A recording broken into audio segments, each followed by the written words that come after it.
এখন ঠাইখনক হণ্টেড জেগা বুলি কয় তেনেকুৱা এখন ঠাই আৰু সেই সাগৰৰ পানীখিনিত কিবা এটা আছে তাত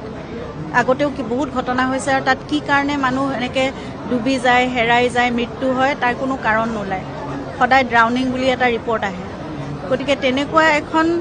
মিষ্টেৰিয়াছ জেগালৈ জুবিনক কিয় নিব লগা হৈছিল যিখিনি ভিডিঅ' এতিয়া ওলাই আছে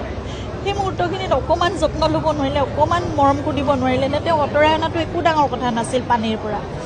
সেইখিনি কিয় নকৰিলে মোৰ মানে কথাটো বুজি নাপাওঁ মই সেইকাৰণে মই এইবোৰ কথা জানিব লাগে মই সেইকাৰণে বিচাৰিছোঁ যে ন্যায় হওক বিচাৰ হওক আমি তেনেকুৱা দ পানীত সাঁতুৰিবলৈ বা তেওঁ ভাগৰি যোৱালৈকে সাঁতুৰিবলৈ আমি কেতিয়াও তেনেকৈ নিদিওঁ সেইকণ যত্ন সেইকণ অকণমান চকু দিলেই হৈ যায় জুবিনক ইমান কঠিন একোৱেই নহয় তেওঁৰ লগতে অকণমান ফূৰ্তি কৰি আমি এতিয়া বেলেগ এটা কিবা কৰিম দেই বুলি তেওঁক ডাইভাৰ্ট কৰি লৈ আহিব পাৰি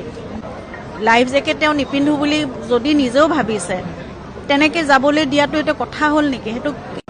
মানে মানুহে কেনেকৈ কৰিব পাৰে মই আৰু তাতে মই শুনিছোঁ সেই ঠাইখনলৈ যিটো লেজাৰাছ আইলেণ্ড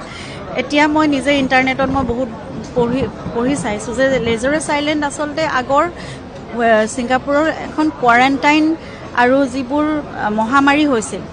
সেইসকল ৰোগীৰ কাৰণে সেইটো কোৱাৰেণ্টাইন স্পট আছিল আৰু তাতে তাক চিমেট্ৰি হিচাপে ইউজ কৰা হৈছিল